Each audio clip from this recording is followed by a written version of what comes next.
and just had a lot of support all along the way. So I like to say that where we've gotten to and where we're going is 90% luck. And the other 10%, it's also luck. Um, but then but after that, there's another separate 100% where it's 90% working your butt off and 10% hopefully being smart enough to know how to put out the fire that started overnight, even though nothing changed since yesterday, or to find someone who can do that for you. And here we are. Hey guys, and welcome back to the CEO After Dark show. Today I have with me Steven Sashen, the CEO of Xero Shoes. You may have seen him online. He's very popular. He likes to go and talk about the amazing things they're doing at Xero Shoes. And what I think is super interesting about Steven is that he has quite possibly the most diverse background I've ever seen in an entrepreneur. I think if you get into what you've done, we're just gonna be talking for hours. My goal today, if any, Steven, is to figure out who is this person. Like, how do you think? How do you do things differently? Because I do believe you do things differently. It's visible even on the website. There's your face right there. You're talking about the products with a passion that I don't see easily. And then I also would like us to touch a little bit about the barefoot shoes and what makes them special, what makes them unique. And that's it. So let's go. Do you mind Okay, just let's do it. Come introducing? on, let's go. Do you mind sharing a few words about yourself, maybe? Yeah, yeah. So I'm old enough that they hadn't invented Ritalin when I was a kid, and so that way I've not done normal things. I've never had an actual job. I've never had a resume. I've never interviewed for a job. I've done everything from I was a professional stand-up comic. I was an award-winning television host. I invented the industry standard word processing software for film and television writers. I'm a former All-American gymnast. I'm currently an All-American master sprinter. So for men over the age of 60, I'm one of the fastest guys in America. I started Xero Shoes 14 years ago with my wife.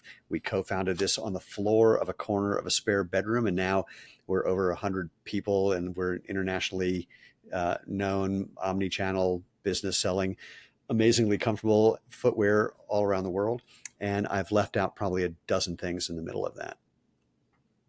I know I did a little bit of a research before the show, and I know that you started Zero Shoes almost like by accident. You had personal reasons, like your feet were hurting. You read a book Yeah. called Born to Run, if I'm not mistaken, and then you kind of got into barefoot running. Uh, what is barefoot running? Like, do you mind just telling us? Yeah, it's pretty simple, taking your shoes off and running bare feet. So what happened for me is when I was 45, so 16 years ago, I got back into sprinting after a 30-year break. And for the next 2 years, I was getting injured constantly. And one day, a friend of mine who's a world champion cross-country runner suggested that I, A, run barefoot and see if I learned anything, and B, read the book Born to Run. And by the way, I'm not going to suggest that people run barefoot. It's not the whole point. But the issue is that and everything I'm going to talk about, even though I'm going to talk about footwear at some point, it's really about form, not footwear. It's just that the footwear informs the form that you can move with, that you can run with, you can walk with, or you can hike with. And when it comes to barefoot, bad form hurts, good form feels good. And what I discovered in my first couple of barefoot runs was that I had a form problem because it hurt that I couldn't feel and when I was in shoes, but I could feel it in my bare feet. And the second thing is by feeling it, it wasn't, massively painful, but it was painful enough that it catches my attention. And I paid attention to that feedback and my form naturally changed, which led to my injuries going away, becoming stronger, becoming faster. And that's when I became a Masters All-American sprinter. And I wanted that barefoot-like experience in everywhere I could go, frankly. Quick aside, research shows that just walking in a pair of shoes like ours, barefoot would probably be the same thing, but the research was done in shoes similar to ours. Just walking in these shoes builds foot strength as much as doing a foot exercise program. And more interestingly, that foot exercise program is shown to reduce the risk of running injuries by 250% over the Oh, course wow. of a year. So I wanted that experience. I wanted those benefits. So I made the simplest sandal, 10,000-year-old design idea, just some rubber underneath your foot, some lace that I got from Home Depot to hold that on, and that's it. That way I could get into restaurants without arguing about whether it was legal to be there in bare feet. It is, by the way. I could get into my house without arguing with my wife about having my dirty feet on our white carpeting. And then people started asking me to make sandals for them. So I made, I don't know, 50, 60 pairs. And one day a guy says, I got a book coming out on barefoot running. And if you had a website and treated this sandal making hobby of yours like a business, I'd put you in the book. Well, I've been an internet marketer for 32 years now, and I built hundreds and hundreds of websites. So I rushed home, pitched this incredible opportunity to my wife, who told me that it was a horrible idea, waste of time, wouldn't make any money, do not do it. And so I told her that I wouldn't, and then she went to bed, and I did. and that was 14 years ago, and now here we are. We've now helped, literally millions of people discover the comfort, the benefits, the fun of letting your body do what it's made to do without getting in the way with shoes that have too much padding, that elevate your heel and mess with your posture, that are flared soles that change your gait, all the myriad other problems footwear has. In fact, the biggest one that almost anyone can look at immediately, if you're wearing normal shoes, you'll see that the toe box is pointy, but your foot is not, and it's not supposed to be. So squeezing a foot-shaped thing into a non-foot shaped thing, that causes a lot of problems. And so we got rid of that problem too. So, and here we are. I'm going to ask something that might be a little bit dumb, but I just want to understand the mechanics. When you're wearing socks, like, is it still the same? Like, does it count? Like, how does that work? It does actually. Anything that gets in the way. So look, you have a quarter of the bones and joints of your entire body in your feet and ankles. That's so they can bend and flex and move and adapt to the terrain that you're on enjoyably, healthily, efficiently, and effectively. If you don't let them do that job, that function tries unsuccessfully to move into your ankle, your knee, your hip, your back, which causes all sorts of problems. You have more nerve endings in the soles of your feet than anywhere but your fingertips and your lips. So your brain can feel what you're stepping on or in, so it can help you move across the terrain you're on effectively, efficiently, and enjoyably, starting by moving your feet. So anything that gets in the way is going to diminish what's ideal. But how much it diminishes it is the question. So there are many shoes that are sold with the name barefoot or minimalist that still have too much cushioning so that you can't really feel the ground to get that feedback that you need to adopt a proper gait pattern. Socks can get in the way of that too if they're too thick. So we can, with our shoes, you can wear socks or go barefoot. But I always say, if you want to wear socks, get something super, super thin, something that doesn't squeeze your toes together. So that way you're getting the best of both worlds. I see. Okay, so it started literally as a passion and then it grew out of it. But like, how did this become such a big business? Because as far as I understand, it's one of the most competitive industries, right? Like, you can't just start a footwear company. So like, how does it? Yeah. Well, considering that our first product was this do-it-yourself sandal making kit, so people could reproduce what I did, that wasn't really like being in the footwear industry to a certain extent. And again, I've been an internet marketer for a long time. So when I launched the website, I made a bunch of videos about how to make these sandals. And for a while, I was publishing those and syndicating those on various websites. For the first year that I had the business, if you did any search for any keyword that I cared about, I had between 30 and 40 of the top 50 search results. So I knew I was doing SEO in 1992, 1993. So I just knew how to make that work. But then we just followed the lead of our customers. They said, hey, these sandals are fun, but I'm not going to make my own. So then we came up with a way of doing a ready to wear version of the same product. And they said, hey, that's great, but I don't like, something between my toes, even though the sandals we have that have a thong, because the lacing goes all the way around your foot, it's actually not like a flip-flop where you get that pressure point. But people said, I don't want that. So we came up with a way of making a sandal that it's called a sport sandal. So the webbing is just going over your foot instead of between your toes. Then people said, cool, but what do I do in the winter or when I have to go to work, where I need shoes? Yeah. So we started making shoes. We didn't have our first closed-toe shoe until the end of 2016, and then two more in 2017. And now here we are in the beginning of 24. And when we launch our 24 spring products, we will have, I think, 57 different styles of casual and performance shoes, boots, and sandals. So a lot of the evolution was really just listening to our customers and following what they were asking for. And then a lot of it was being really, really lucky. And for whatever reason, having people who from day one believed in what we were doing. I mean, we knew people who'd been in footwear for 35 years who said, what you're doing is the most important thing in footwear, and no one is doing it correctly. And they helped us at the very beginning. We very luckily met a guy named Dennis Driscoll, who was our first chief product officer.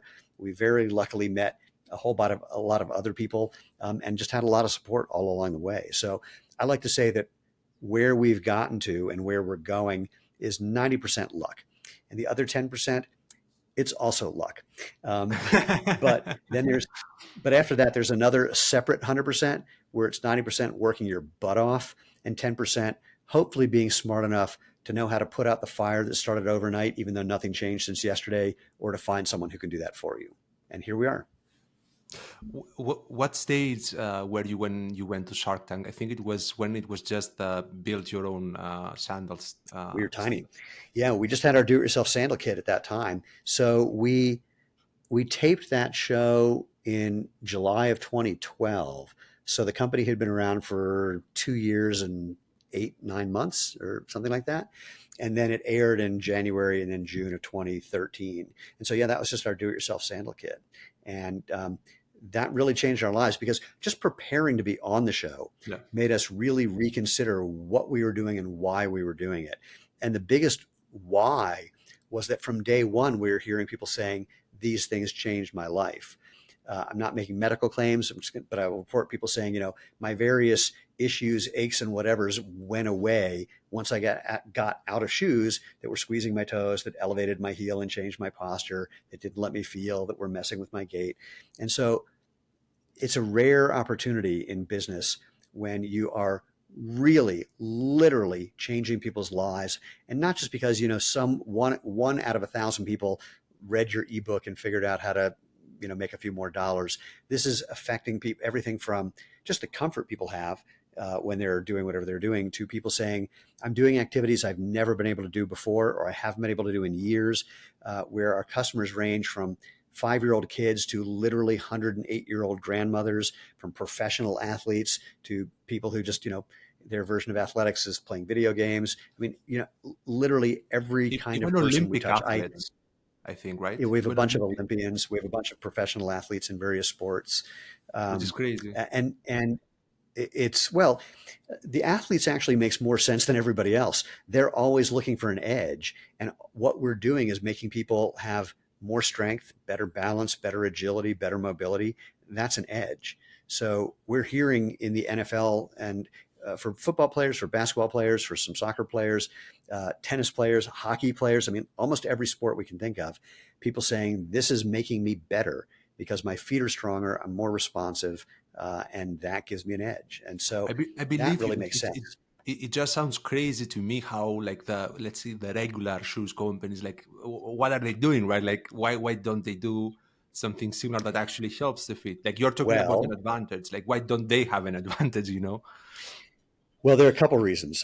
First of all, if we have very bad memories. If you look back to the first Nike shoe, the Waffle Trainer, it was closer to this than anything they've ever made since. And what they did, it's a long story, but the short version is the footwear industry is a bunch of very uncreative copycats. So if one person comes up with a new idea and it starts to catch on, everybody else has to do it because they're afraid they'll never make another sale again. So in the early days, Nike, with the new shoe they designed, was getting a bunch of attention. People started copying it. And now we've had executives at most of the major footwear brands say directly to a friend of ours who was looking to invest in our company, what they're doing is real. This natural movement thing is legit. But if we did it, we'd be admitting we've been lying for 50 years. So they can't tell. I mean, here's a perfect example. On the Nike website, on their own website, they published the results of a study that they designed and they paid for. Someone else did it at a university, that someone else actually did the study. And what it showed is that it was comparing their best-selling running shoe to a new shoe they had developed. And what it showed, 12 weeks, over 30% of the people wearing their best-selling shoe got injured. In the new shoe, the better one, it only injured 14.5% of the people. Now, there are a lot of interesting things about this. The way they publicized it, the way every news media reported it, was new shoe reduces injury by 52%. Well, yeah, that's true. But again, 14.5% still got injured in the new shoe. First of all, if we injured between 14.5 and 30.3, to be exact, percent of our customers in under 12 weeks, I'd be in jail right now. We would be out of business. But it's cool. They're still doing what they're doing.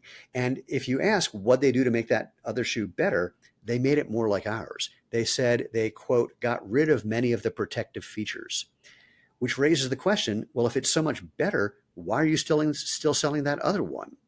And how are you using that technology in other products? They've now proudly say, I'm going to use air quotes a lot. They proudly say they're using this new technology in two shoes. This is after 4.5 years. They did this test 4.5 years ago. So that demonstrates that they can't get behind this idea fully for a number of reasons. And the other companies, same thing. They tried it. Like Adidas, if you want to be pretentious and correct, otherwise Adidas, they did a thing where they were making transition shoes, saying, oh, if you want to go from a big, thick bit of foam to less foam or no foam, you need to go incrementally down. Completely not true. The way you make the transition is you go all the way down and then you just slowly build up, like going to the gym. You know, if let's say you were squatting 200 pounds and then you had to take a year off, you don't go back and do, okay, well, let's do 180, then 160, then 150. No, you go down to like 100 and build your way back up. Same thing. If you're getting out of a big shoe, you get into something like ours, you start small and build your way back up. So that's the gist. I mean, I will tell you a funny story. We have a couple professional athletes who are testing out a new shoe we developed, and the results are really, really good. And I called their agent and I said, the moment one of your boys plays 5 minutes in a game wearing our shoe, there's going to be some backlash. And he said, yeah, Nike called me last week to find out what you're up to. So who knows what's going to happen once, these companies see that we are really possibly causing a problem. Maybe they'll copy us entirely, which is fine with me. I mean, not like ripping off all of our designs, but the concept of natural movement and how to design to allow for natural movement, because we're just here to change the world. If the big companies start doing what we're doing, we succeeded. I'm not trying to become the richest man in the world. I'm not trying to become the next, fill in the blank. That's just not worth the effort. But I am trying to change the way people experience their body feet first and discover that when you let your body do what it's made to do, the benefits are so vast that people don't even believe the list of things that getting out of a product that messes with your body creates. I mean, look, can I be rude for a second? Feel free. I love it.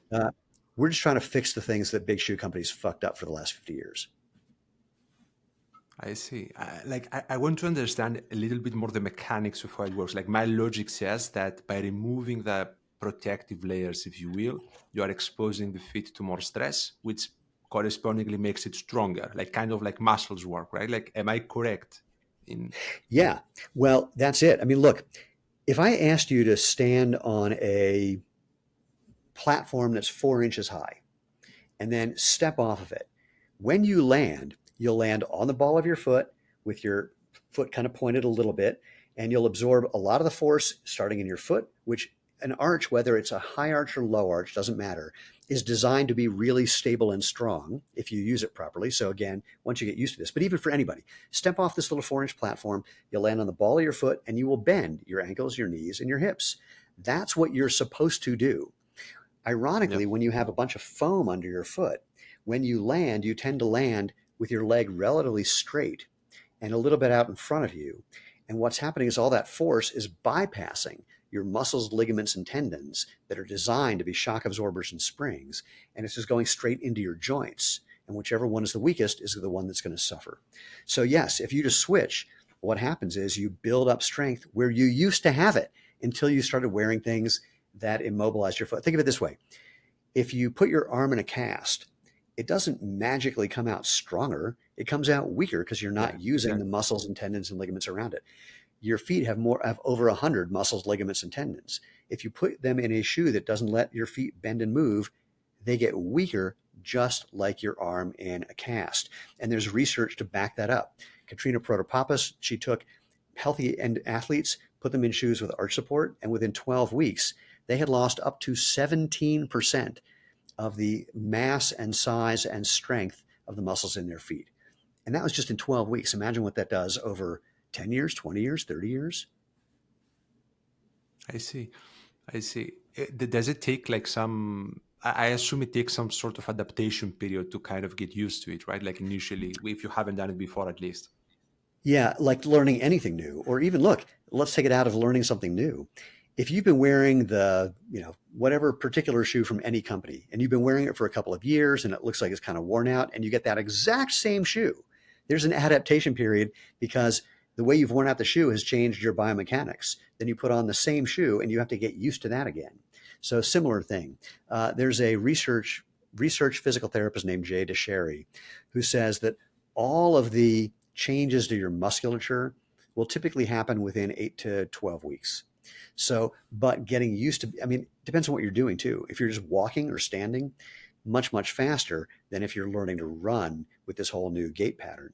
So, yeah, there's an adaptation period, different for everybody, but very small. But let me ask you this weird question. Let's go back to the arm in a cast idea.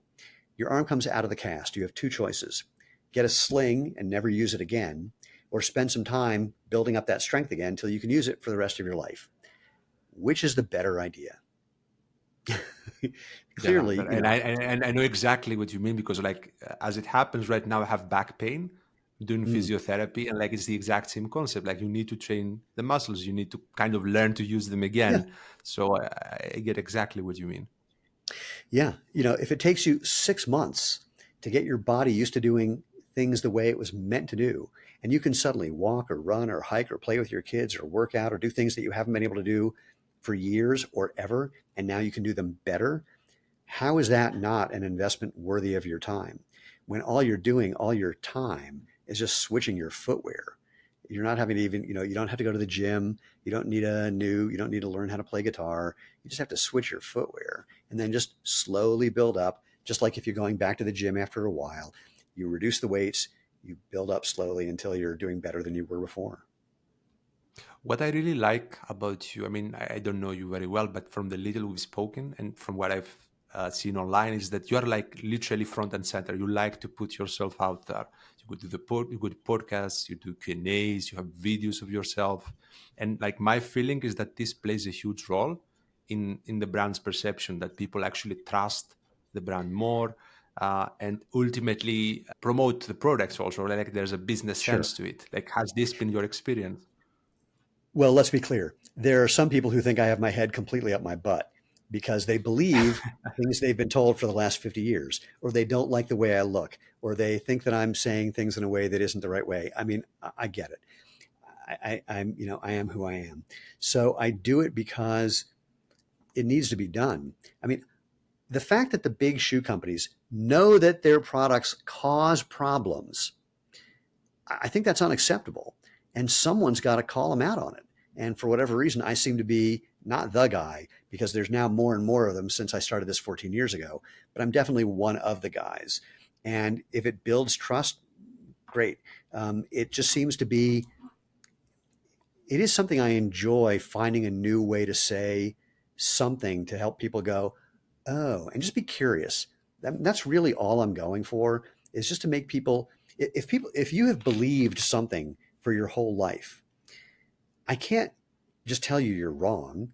I have to do something where you just go, huh, and then give you an opportunity to look into it for yourself, to experience it yourself.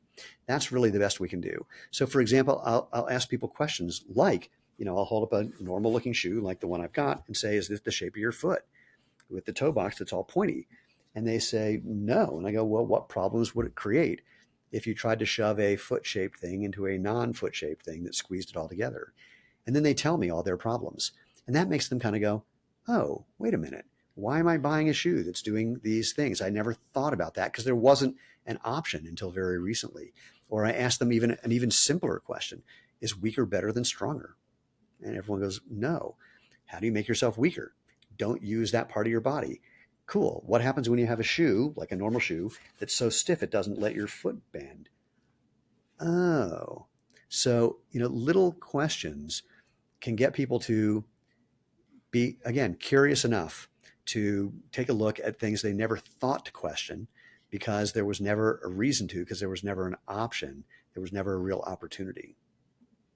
While you're doing all of this, have you faced any pushback by the, let's say, traditional shoe companies, like Um, actual pushback? yeah. We had early on, this was maybe 6 years ago, when we were a tiny company, when we were like $2 million in sales. We had a $1.5 million order from a major retail chain. They called us in the morning. They said, you can see it in the system. All we're going to have to do is press enter. We're ready to go. Coincidentally, before they could do that, by the end of the day, a major footwear brand called them, and they had been monitoring how well they had been selling against us in this one little store that they used just to kind of see what's going on. And they called this major retail chain and said, we don't want Xero Shoes in your store. And the What? $1.5 million order got canceled. It took us 3 years to get back into that store. That's messed up. How did you react to that? I probably Badly, screamed and I yelled. assume. Yeah, I probably punched through a wall or something. I don't know. I had two reactions. One was that I was really upset because it ruined my plans for world domination. But the other is that I literally said, if they're afraid of us now, when we are a tiny, tiny little company, that's good news. So this was exciting. Are you always like like based on how you talk, how like you behave? You seem like a very positive person. Is this like something that you learned? Were you always like that? Um, well, let's just say that I lean or err in the direction of optimism and thinking about, good things that can happen in the future if everything is set up correctly, until I'm, behind somebody who's driving 10 miles under the speed limit, or when I have some plans that and the rug gets pulled out from underneath me. Um, I react like the average human being reacts, I would argue. But then my goal, I mean, we had it the other day. Our spring product launch got delayed by 3 weeks because of all the stuff that's happening in the Red Sea. And that is going to cost us a bunch of money. And of course, my goal for this year is to continue growing at the rate we've been growing or faster to demonstrate, how good of a company we are. And that just pulled a few $1 million out of the equation. So that was really annoying. I was not happy. I moped for a little bit. I pouted for a little bit. And then I just thought, what do I need to do next? Because there's nothing I can do to change that. So away we went. In the early days, when we had any sort of production problem or marketing problem, or the website crashed or whatever, I'd get very upset. And I've gotten better because it's happened so often. Because any You get business, used to it. especially a product business, shit happens. So after a while, it just gets a little silly to keep complaining about the same thing that you've lived through for a dozen times a year for 14 years. If you were to look back, you mentioned a bunch of challenges that you dealt with, but like if you look back throughout the history of the company, like what's kind of like the toughest hurdle that you had to overcome, or like the biggest challenge? Oh, well, all of them. Making things is hard. Making shoes is unbelievably hard. So we've had to deal, and growing as fast as we've been growing is really hard. We have to find good talent. That's tricky. We have to find the money to facilitate that growth. That's very difficult. Then we have to deal with things like a trade war or supply chain issues or a pandemic. But just the biggest thing really is finding the resources to continue to grow at the rate we have been with all the things that change around us. Have you? I don't know the answer to that. Have you had investors? Because I know, for example, on Shark Tank, you didn't proceed with what I mean. They offered you something that was like 50%, I believe, or something, which obviously you did Yeah. not accept. But have you taken investments? Um, Uh, what happened in 2017, we decided to do an equity crowdfunding raise. We like the idea. My wife and I have, let's just say, somewhat socialist leanings, not in a bad way, the same way that there's, Medicare and Social Security. Let me say it less, since socialist has become a bad word for reasons that are ridiculous. Not that I'm saying I believe in socialist as a philosophy for running a country, but what I really mean is simply this: the idea that only rich white people, and that's being glib, have people who are really rich are allowed to invest in startup companies seemed ridiculous. our customers were helping our business. Our customers were making our business.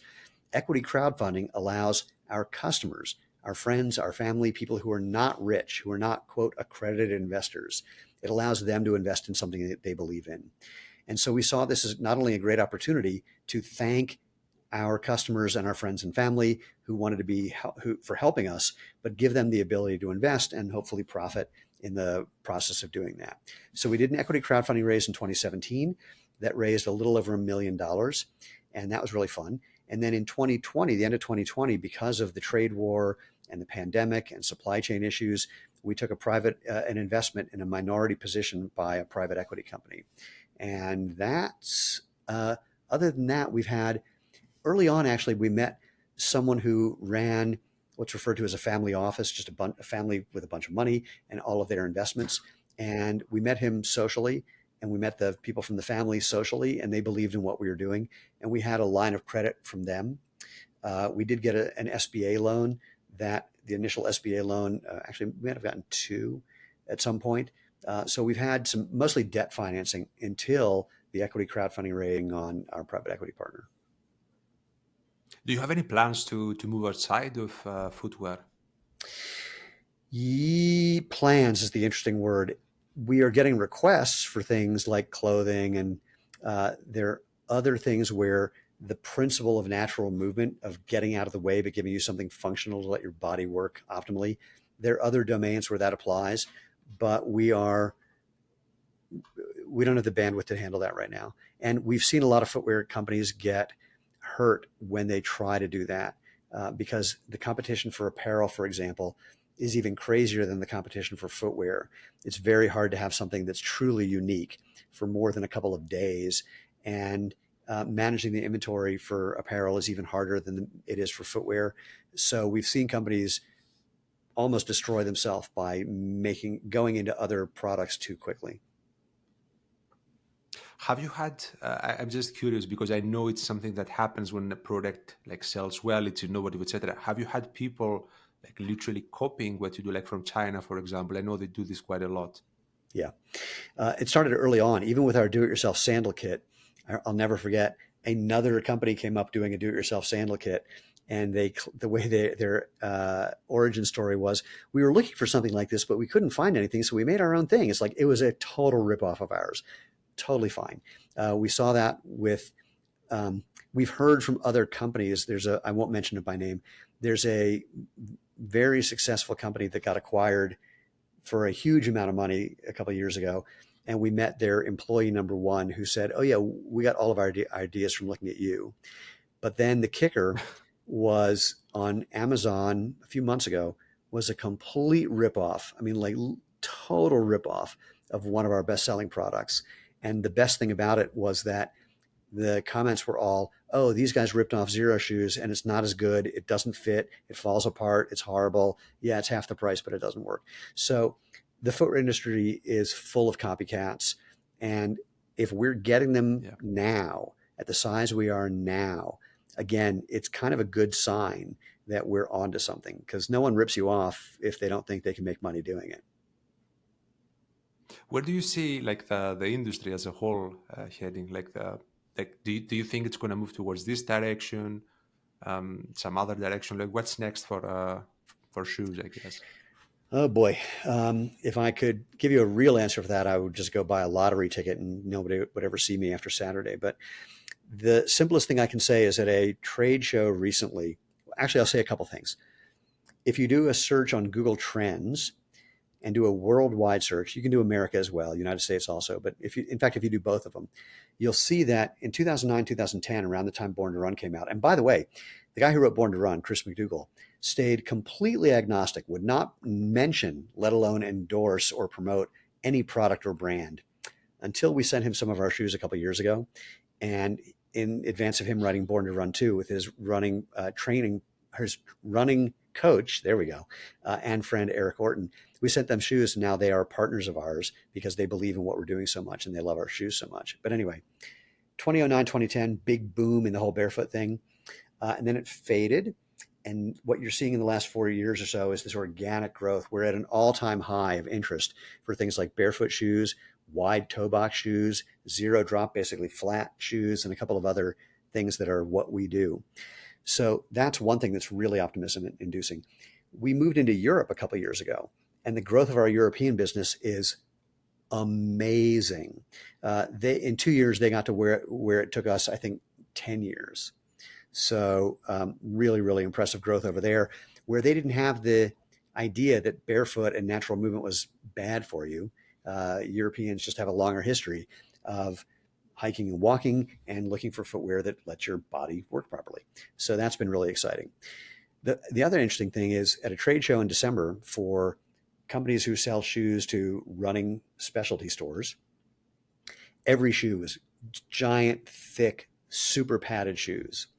Even the tiny little new companies were spending a lot of money on the same basic idea. You could replace the logos on all the shoes and you would never tell the difference.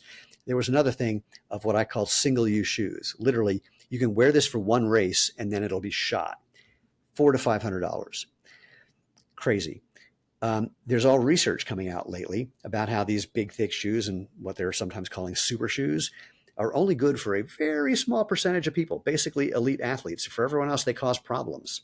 So put all that together, when everything is on one side of the pendulum swinging, it can't stay there. And especially with all the problems that these products are creating. For some people, elite athletes, they are helping people run faster, but not for the reason that people think. That's a whole other story. But for everyone else, a lot of ankle sprains, wrist breaks, clavicle breaks from people falling off their shoes, basically, or they're just having more problems because of the way those shoes impact your gait and your inability to feel what you're stepping on. So I'm expecting the pendulum to start swinging back this way. It already is, like I mentioned, from all the trending information. And the growth of companies like ours and our competitors and the new companies coming into this space, the amount of growth in this space is tremendous. So is it going to swing all the way in our direction? Absolutely not. Is it going to swing far enough that we make a big difference? Absolutely. How long is that going to take? I don't know. There are things that we have that are happening this year with our business that are going to really wake people up. And I'm very much looking forward to seeing what the effect of that is. That's exciting. If you were to think through everything that you've learned, which I assume you've learned a lot because it's been quite a ride, like what's kind of the number one learning that you've had that you could even share with other entrepreneurs that would like to do something like that, like start a niche business that they're passionate about? Like what would you advise people to kind of keep in their mind? Yeah, that's easy. 3 words: don't do it. It didn't work badly for you though, so that's Uh, not fair. no. I mean, look, financially, it's going to work out really well for us. Probably. Don't know. I mean, things could fall apart tomorrow, not just for us, for like the entire economy. I mean, literally, the biggest mistake that most businesses make is being overextended and, having a whole lot of debt or just having only one contract that's responsible for most of your revenue. There are an infinite number of ways this could go very badly for us or anyone else from now till whenever. If it goes well, we will do really well financially. I mean, and a friend of mine said a really good thing about how to make $1 million. This is years ago when that seemed like a lot of money to people. He said, it's easy. Find something that helps people and ask them for a little money in exchange for that thing. That's really the only lesson there is. Or another way that a friend of mine said it is find out where the money is flowing and get in the way. So for example, businesses need customers, so they advertise. What can you do in the middle of that equation to be helpful? On the product side, the thing that I always say is find random people that you don't know and see if they're willing to give you their hard-earned money for your thing. I mean, they have to pay you, or at least attempt to pay you, to prove it's real, and then figure out as I'll say unoptimistically, I'll leave that, as unoptimistically as possible. Find out how many more people there are like that, and work on the assumption that you will only get a fraction of a fraction of a fraction of a percentage of those people ever paying attention to you, and see if the math works out. Most people, entrepreneurs, we tend to get enamored with our ideas, and then we get people who say yes to us, and we're wrong more often than we're right.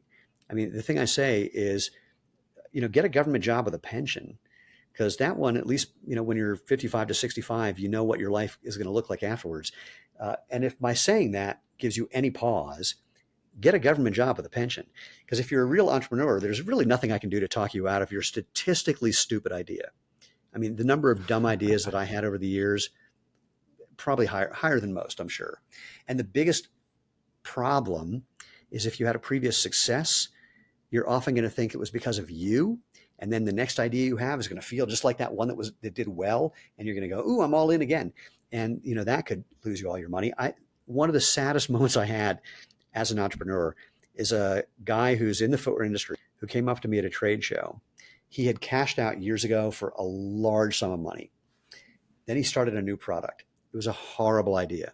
Nobody had the whatever it would have taken to tell him that. So he spent many, many, many tens of millions of dollars on this idea. And it failed miserably because it was a horrible idea. A couple of years later, I bumped into him. He's working on version 2. It was no better than version 1. But then he said the saddest thing ever to me. He said, I'm just trying to get back what I used to have.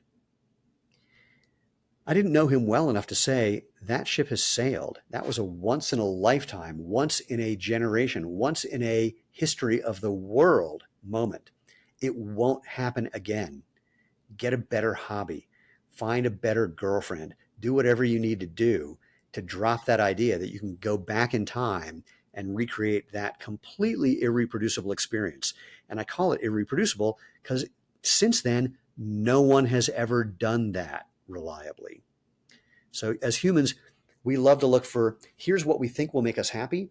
So now we try to find people who have that and try to recreate what they've done. It just doesn't work that way. If for no other reason than if you met that person and really got to know them, you would find out they're probably not much happier in general than they were before whatever their success was. They may even be less happy, frankly. And we just ignore things like that. We just think that, we see people ask me what entrepreneurs do you admire? And I'm not trying to be narcissistic or self-involved. I say none, because I don't know them. I've seen some things they've done that can be interesting, but I don't know what was going on behind the scenes. I don't know them personally. I don't know if their relationship fell apart because they were a successful entrepreneur, successful in terms of making money or building a business, however you define success. I don't know them. I just remember this. Somebody asked me if I wanted to spend a lot of money to go hang out with Richard Branson on his island. And I said, why? And they said, what do you mean why? Imagine what you could learn from Richard Branson. I said, oh, I already know everything I need to know from Richard Branson. They go, oh, really? What? I go, I am not Richard Branson. And guess what? Neither is he anymore. If he had to start from scratch and try to recreate any of the companies that he started, the odds are good that they wouldn't work. The world has changed. That ship has sailed. So Richard Branson is not Richard Branson. I like that a lot. That's a super interesting way to see that. Thank you a lot. You shared quite a lot of interesting things. Before we wrap up, I just want to ask, out of my personal curiosity, and I think other people are going to also be curious. Like, I'm going to take you a little bit into the past now. Like, is Shark Tank the way it seems, or like is it different when you're actually there? Like, I'm just curious. I assume almost everything that they show is kind of fake, and like they cut it in a way that's weird, and like they have people make faces and stuff that they didn't really make, like that sort of thing. Like, how is it in the real world? Well, it looks like there's a linear conversation about your business going on. It's not what happens at all. So they have like 12 cameras that are hidden. You never see the cameras. You're unnaturally far away from the sharks, which is kind of weird. You're seeing people that you've arguably watched on television quite a lot. And so you have a sense of familiarity with them, but they don't know who you are. So most people make the mistake of being overly familiar, which is a huge mistake. But to your point, the show is edited. People are in the tank for anywhere between 20 minutes and 2 hours. But the segments are anywhere from, like 5 minutes to 20 minutes, depending on what's going on. Here, I'll give you an inside secret. There's a thing that they do at the beginning where they have you walk out and hit your mark. And they say, just wait while we check on the cameras, make sure everything's working, and check on the sound. That's not what they're doing. They're expecting that you're going to be anxious and nervous and fidget and make weird faces. And they're just looking to get just bizarre stuff that Really? they can cut in later. Well, I knew about this in advance. So I told my wife, I said, when we walk out, just look at each one of the sharks and just think about how crazily cool it is that we're here talking about something that could change the world. And after about 10 seconds of us doing that, they went, all right, let's get started. So for some people, it takes like 5 minutes of them just making all these faces and fidgeting and whatever. But when you see us, when someone said, hey, I'm out, and they cut to us going, what? Um, that's not what happened. I mean, we were so on our mission that when someone was out, it was like, okay, on to the next one. In fact, at one point, and you don't see this on camera, Robert says, there's an offer on the table. And we had forgotten about Kevin's offer entirely because it was so not good. So it's like, oh, right. Or there's another thing you didn't see where where Robert says, how do you think about the competition like those toe shoes? And I said, oh, they're just creating a wave of awareness and we're surfing on that wave. And he literally jumped out of his chair and yelled at us, you have a perfect answer for every question, which didn't strike me as something to yell about. But I understood his point, and I just looked at him kind of incredulously and said, it's our business. Of course we have a great answer. So there's all these things that, gets cut out for time. And my wife says it best. Most people think it's a television show about business. Or sorry, it's a business show on television. It's really a television show loosely about business. And that's Yeah. the idea. So if you see it that way, it's a very different story, but it's terribly entertaining. And it changed our lives. If we hadn't been on that show and all the preparation we did for that show, which convinced us that we wanted to build a real brand and, commit to this project, we wouldn't be here and we wouldn't have helped the people that we've helped. So we are forever indebted to Shark Tank for helping us get to where we are now and hopefully where we're going in the future. I think, correct me if I'm wrong, but I think like a lot of people saw you there. Like the website went down shortly after, I Yeah. believe, Yeah.